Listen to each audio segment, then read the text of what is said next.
Hello and welcome to the Happy Insights podcast. My name is Happy Ali. I want to welcome you for joining today's show. Today we're going to be talking about something really fun and helpful in life. It's psychedelic therapy.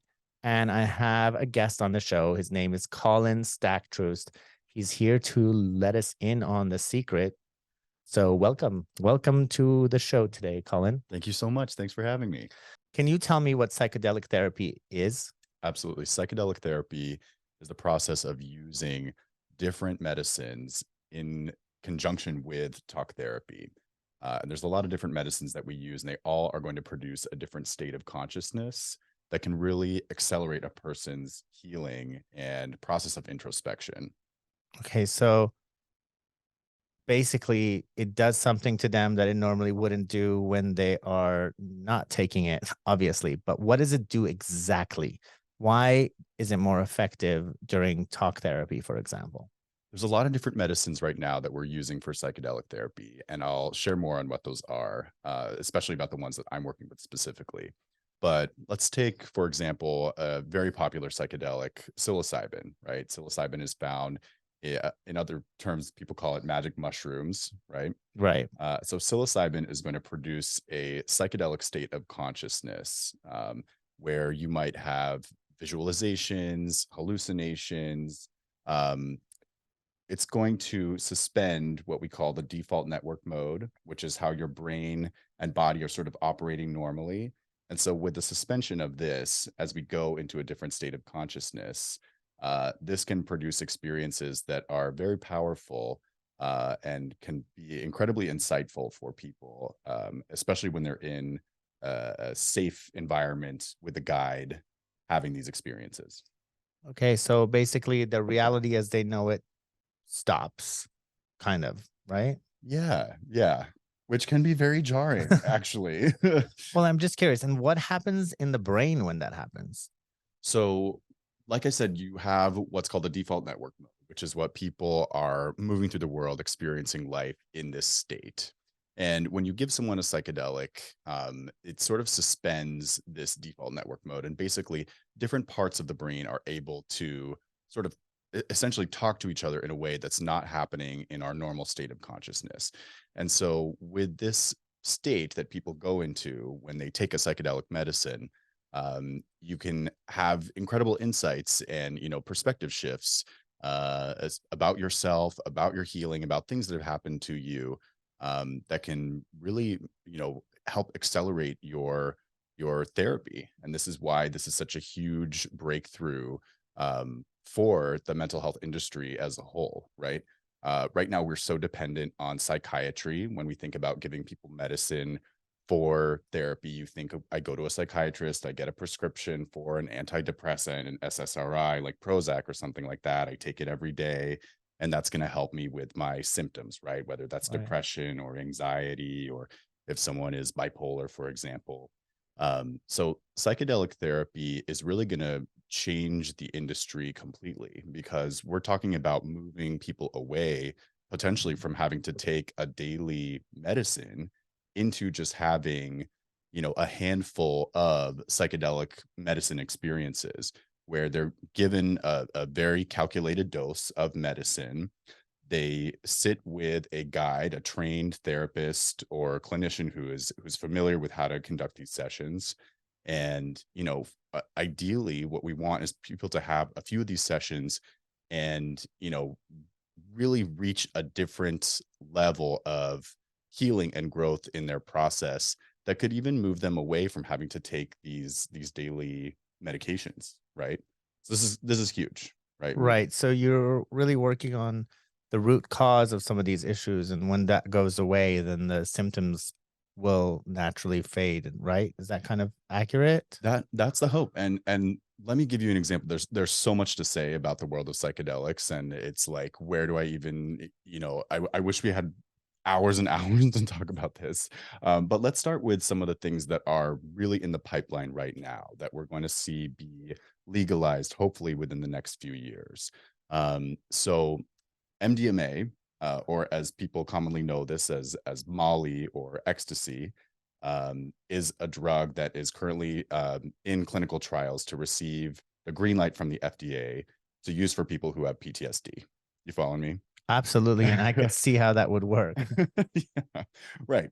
So we're taking this, this drug that we're now calling a medicine that a lot of people associate from using recreationally, from it being, something that you do when you're partying, right? Like, oh yeah, I tried Molly at Coachella or on the dance floor or something like that. Or on the daily. No. So, MDMA has actually been around for a long time, and it was initially studied to be used for couples therapy, right? As you can imagine, because this produces such a compassionate, warm, loving state of mind that you get a couple together who's been having issues and you give them both MDMA, you're going to have a really productive session, right? Like people's guard's going to be down, I agree. I actually knew about this because I did somebody else's school project for them. When I was 18 and he was 16, he was in high school. So we did it on the origins of MDMA, and it was all about that. Yeah. And then we experimented on a couple that were having, by the way, this is 20 something years ago. FYI, I'm 44 right now. And we actually you can't prove it. And what happened was we actually gave it to a couple that just couldn't see eye to eye. Mm-hmm. And they were just on the fritz. And we had them like sit and talk. And they were together for years and years after that. So I actually have seen this happen, but not in a clinical setting. Yeah. So that I can absolutely see how it could help and benefit in terms of communication. Oh, so totally. And continue. I'm sorry, I didn't mean to cut you off, but I had to throw in my knowledge. It's and my own personal experiments. There you go. Right. So we can see how this would be helpful. And this was, being studied, the applications of MDMA. And it's really interesting because historically, no study had ever come to such a screeching halt as the work that they were doing around MDMA and a few other psychedelics. But as we got into the early 80s to mid 80s, that's the war on drugs moment. Exactly. The Reagan war on drugs. You took the words right out of my mouth. Right. So the kind of Nancy Reagan led war on drugs brought all of this research that was going on around MDMA to a screeching halt. And that's where we just kind of had, all of the amazing clinicians who we have to thank for where we're at with the medicine now had to give up this work that was happening. In comes this amazing individual named Rick Doblin, who is the founder of MAPS, which, hold on, I'm going to try to say this slowly, the Multidisciplinary Association for Psychedelic Studies, MAPS. They're based in Santa Cruz. And they're the ones who are funding all of the new research that's going into MDMA-assisted therapy. So we have them to thank for all of their energy and efforts that are going to be most likely bringing this medicine to the public. So right now, where we're at is the protocol that they've designed using MDMA to treat PTSD specifically is in phase 3 of clinical trials, which is amazing, right? So that's the last stage that you need before you get the green light basically from the FDA, who says this protocol that you've designed is safe. We can roll this out to the public. So this is where we want to be. So my question is, do you actually know the way they use it? Do they disclose that when it comes to letting people know? Someone like you would you be able to find out how much the dosage is, how it works, or how often they would do it and how long the sessions are? Absolutely. That's a great question. So I had the amazing opportunity a few years ago to go to the MAPS training to learn this protocol that they've designed, which is going to ultimately get the green light by the FDA. We hope, fingers crossed, it's very close. And so not only have I been trained in this protocol, but if you're interested in knowing what this protocol is, you can go online and access the document, and it's all there, like start to finish, the dosing that they use for the study, the whole protocol, the way that they design the sessions with the prep sessions, the integration, it's all there for the public to read and understand what this protocol looks like. And so this is so exciting. And what I really want to get to actually in what I'm saying here with giving you this background is the data that we have from these sessions, from this protocol, and why we are so excited to have this rolling out. Because right now, what we have for people who are living with PTSD is really just talk therapy and psychiatry. And the drugs that people are being prescribed is really not producing a lot of major changes. It's more just kind of managing daily symptoms, but not getting into the root cause of people who are living with PTSD. And we're talking about people who are veterans, people who have been in accidents, people who have been through, abuse situations in their lifetime, and are really unable to participate in their lives in the world. They are unable to work. They have trouble making interpersonal relationships often, and it's because they've been through something that's so traumatic, that this is so deeply affecting for people, right? Right. So we now know from doing these clinical trials with MDMA that someone who goes through the protocol that MAPS has designed, Mhm. 55% of them, after going through the protocol, no longer qualify for a PTSD diagnosis. That's wonderful. 55%. So that's over half of the people who receive this medicine with the protocol that MAPS has designed are no longer qualifying for a PTSD diagnosis. That's amazing. Yeah. Here's the even crazier thing is that at the 12-month follow-up study, that number actually increases to 66%. So Wow. that's 2/3 of people who receive this protocol no longer qualifying for a PTSD diagnosis. That is a number that psychiatry has just not been able to touch. Those numbers are really big because, I studied psychology in my undergrad, and I know those numbers are huge, and they're not really likely to happen with talk therapy. I mean, maybe 10 years of talk therapy. We wish we can see better numbers, right? But this is why I say, like, when people who've had a psychedelic experience, a psychedelic session that's done in the right set and setting with a guide who has been trained to do this work, what I hear them say is it felt to them like they did a year to 2 years of therapy in one In day, one in one day. sitting, just because of how much you're able to unlock and access and shift in your perspective with the help of these medicines. Yeah, it's really interesting because, the whole concept of different parts of the brain being able to speak to each other when they're normally not able to, I am assuming that will really just expand your perspective. And I feel when you see things from a different perspective, really feel it, see it, be it, then it really does have a lasting impact.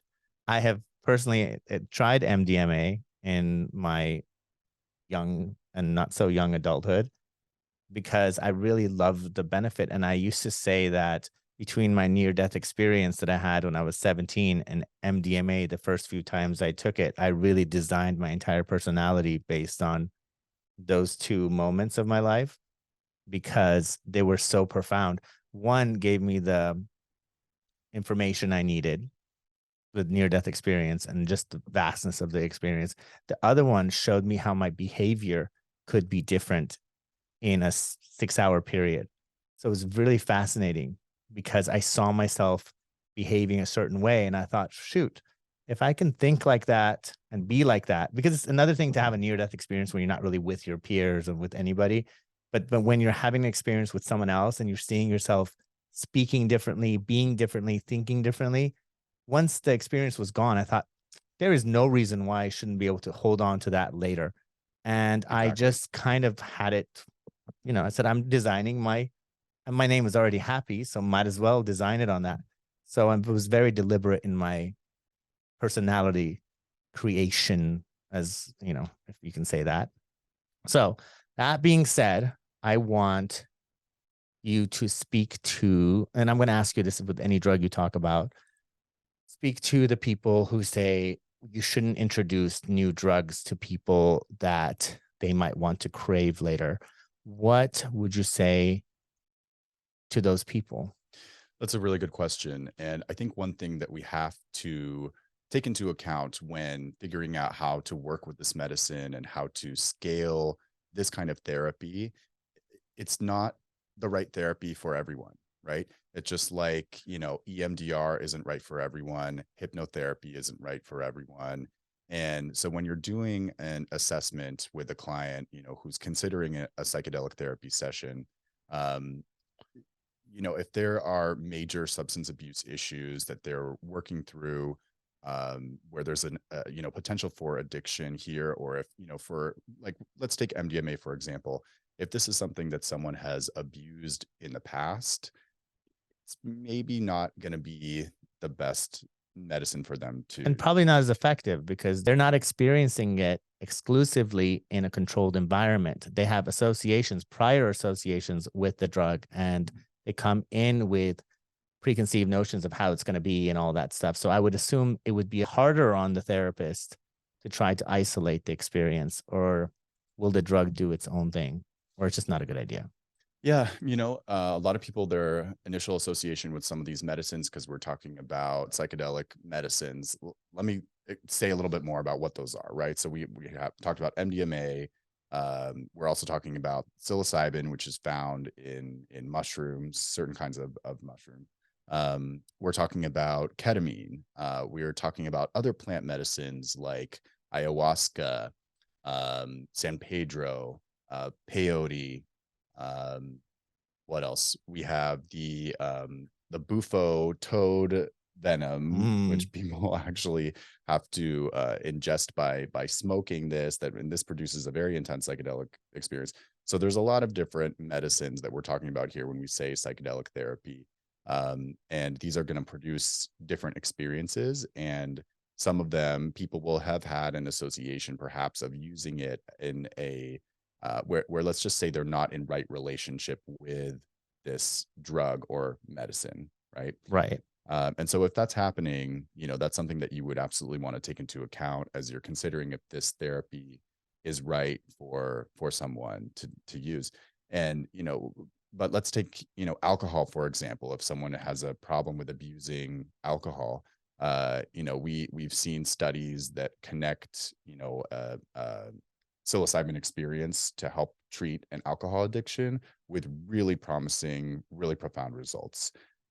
So again, every client is unique. They're going to be coming into these, they're going to be seeking mental health for a lot of different reasons. And, it's the work of the clinicians and the guides to make sure that this is going to actually be a helpful and not harmful experience, right? And the part of me that's a dad wants to say to anyone that's listening or watching to really be honest with your therapist. If you do this, don't fib because you want to have an experience.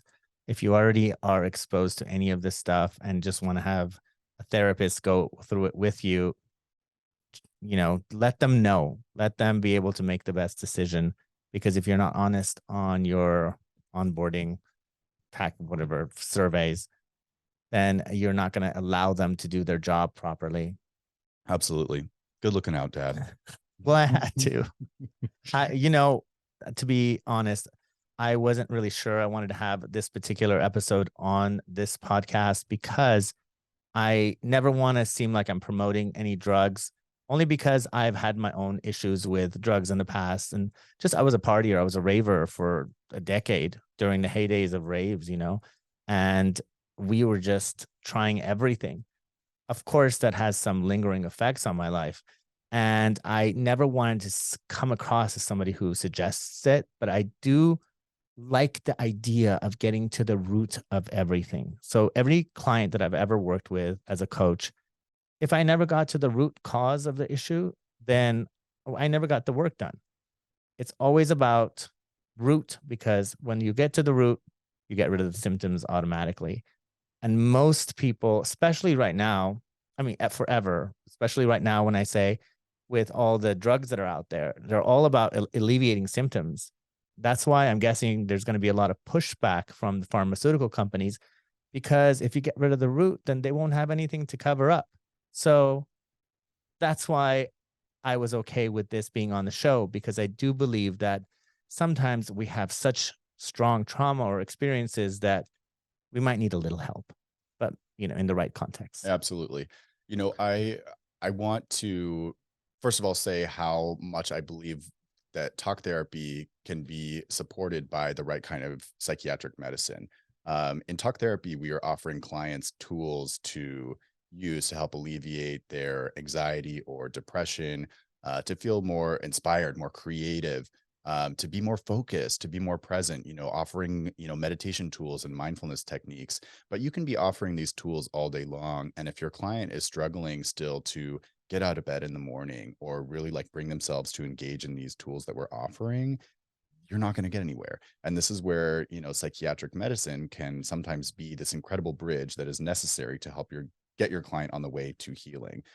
So I don't want to like speak badly of the psychiatric industry. No. However, uh, we do have to acknowledge the sort of, dare I say, like capitalist nature of the psychiatric industry, right? Like they, you know, by having people, needing to take these drugs every day, like that does keeps the money flowing, right? They're certainly not in the business to be out of business, right? By the way, we actually never discussed what you do for a living. I just threw you into the podcast and said your name. So, what do you do?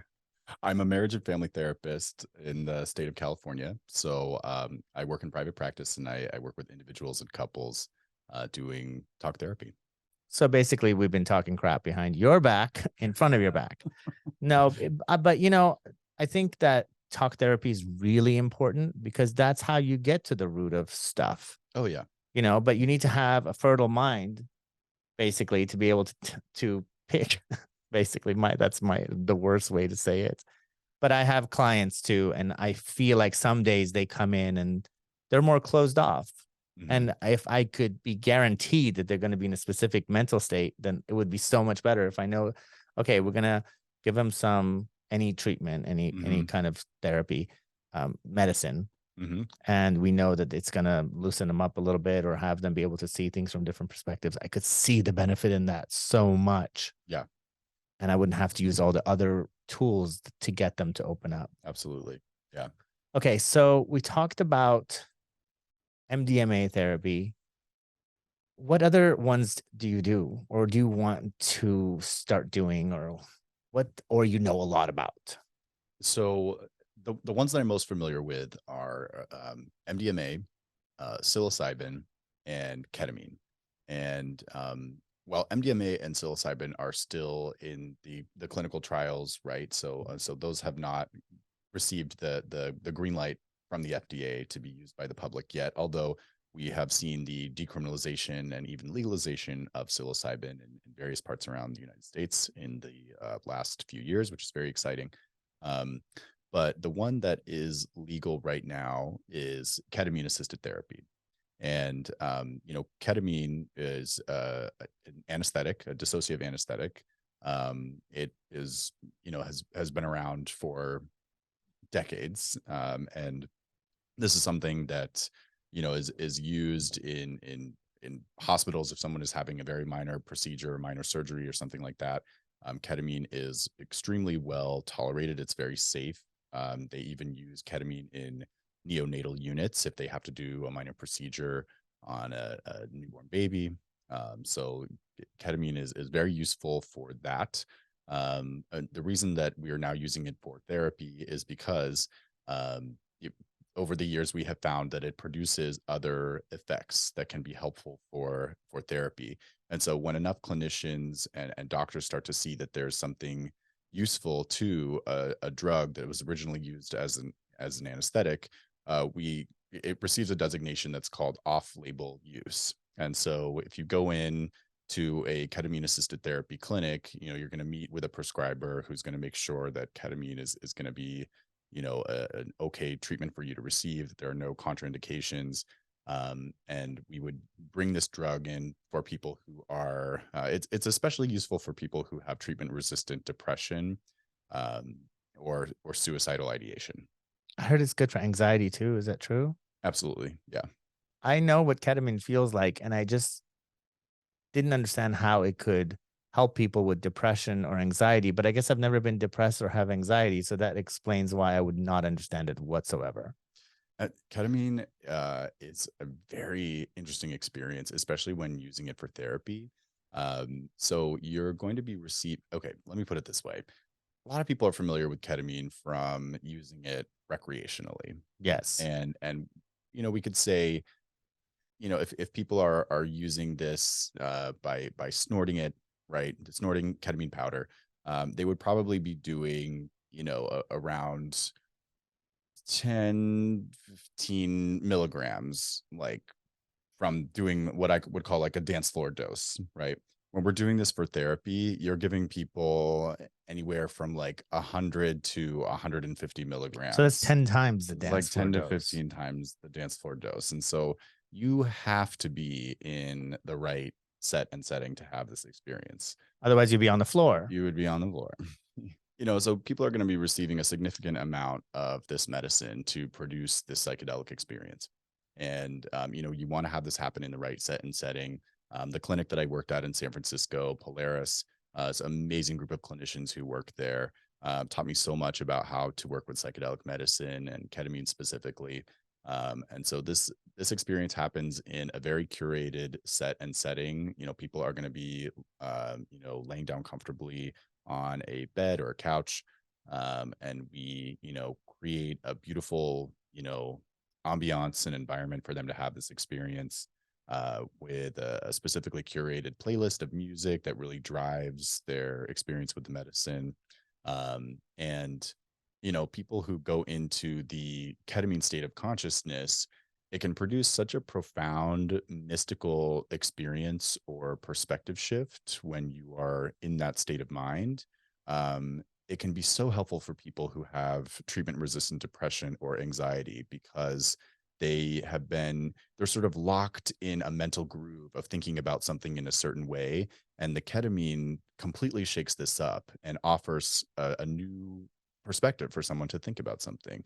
So a filter through which they were kind of experiencing the world or different relationships or their work, perhaps, is going to be completely changed. And this is why we've seen this be so effective for people who have, issues with depression or anxiety or PTSD.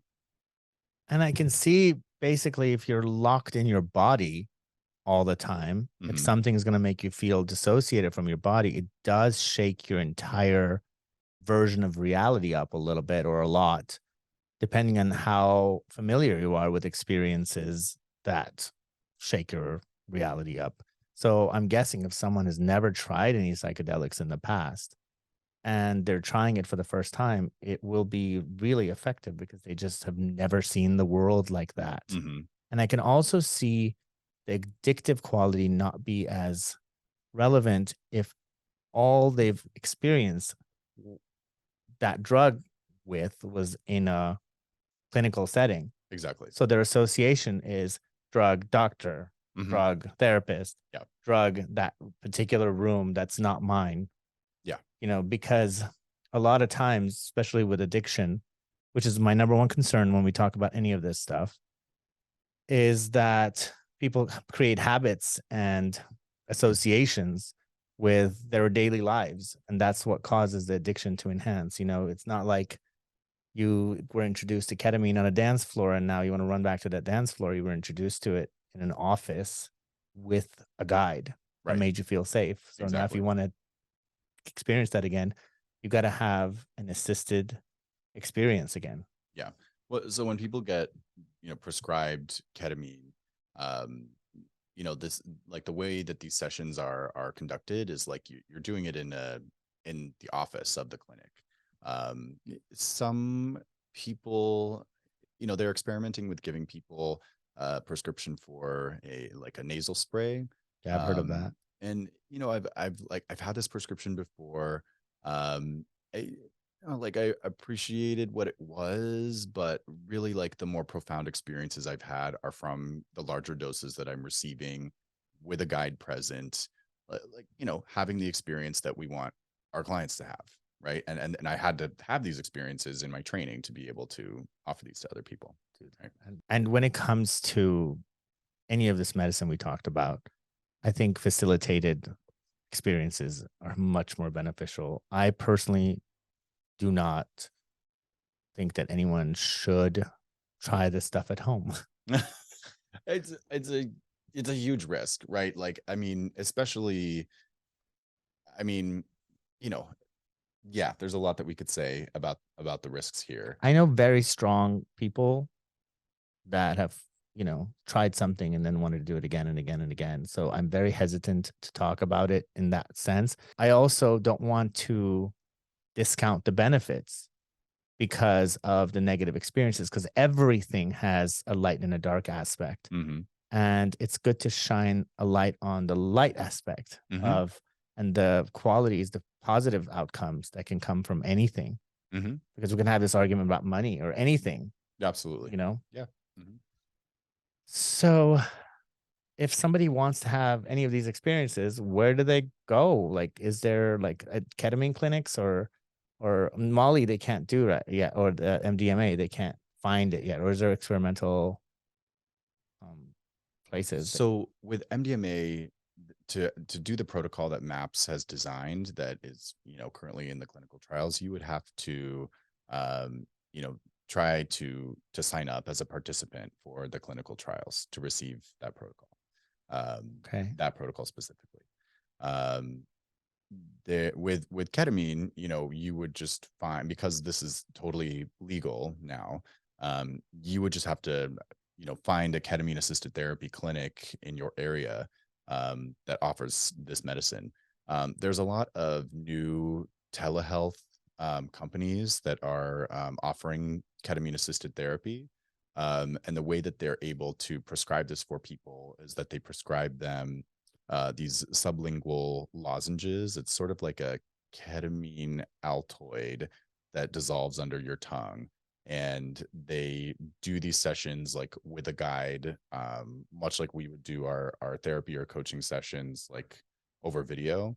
Um, I think it's helpful that these services are available, like especially, during the pandemic, because we were not able to do any sort of in-person sessions. It was nice that we had just like at least something that could provide help for people who were dealing with major depression during that time. Was like through the telemedicine, telehealth of ketamine therapy.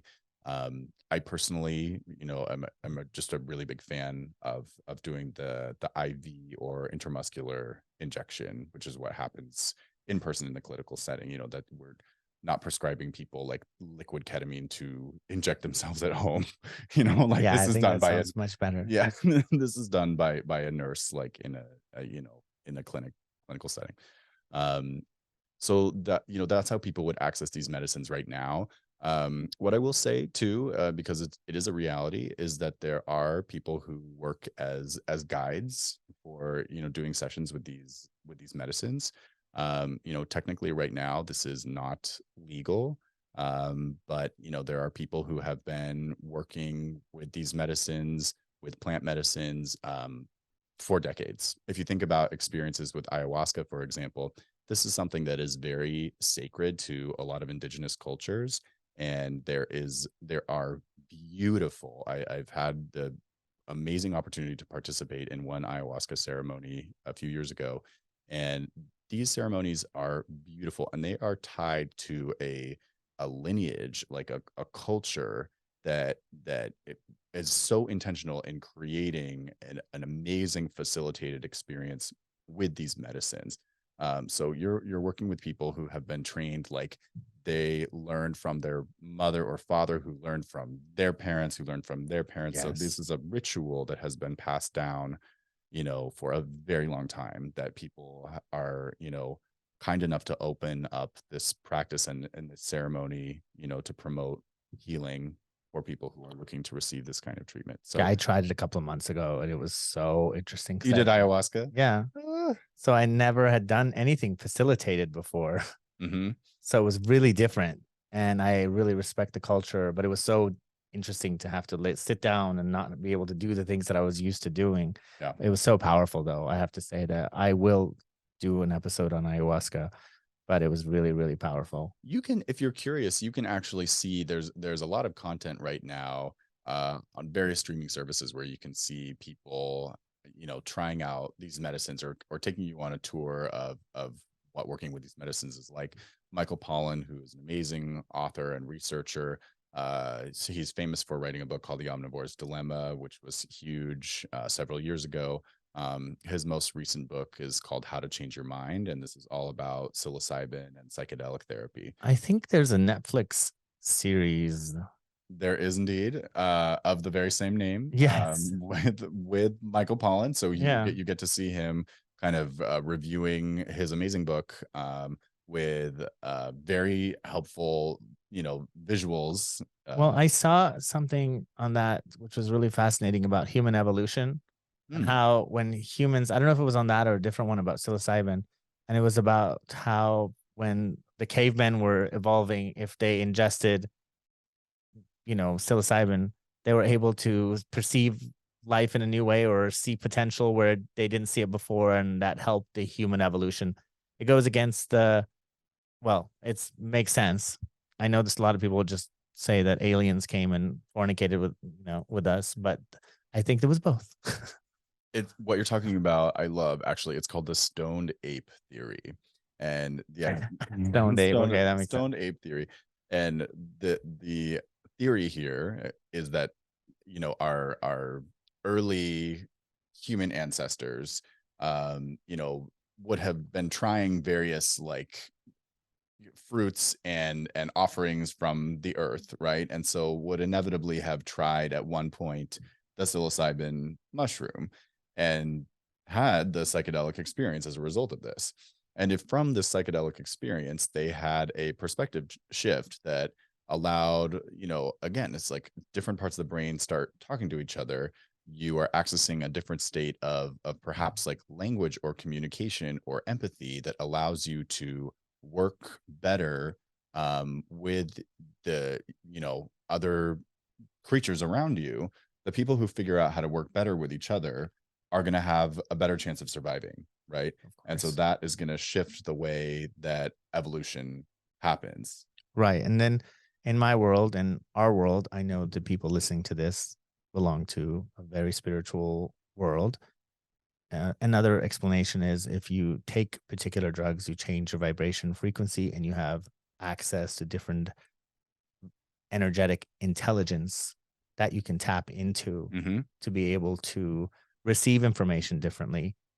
Because when we are in our baseline frequency, what we have access to, the intelligence, is this. When you're in a trance, any trance, whether it's a hypnotic trance caused by hypnosis or one that is drug induced, you would have access to different fields of knowledge. And that could contribute to the stoned ape theory, right? All right. So thank you so much for joining me. I hope for my viewers and listeners that was a nice introduction to this topic. We didn't go too far into detail, but we weren't so vague either. So thank you so much, Colin, for joining me. Thank you. Thank you so much for watching. Thank you for listening. Please write a review and make sure to let us know what you think. It's okay if you're a hater. I like haters, but let us know what you think. Thank you so much. Have a beautiful day.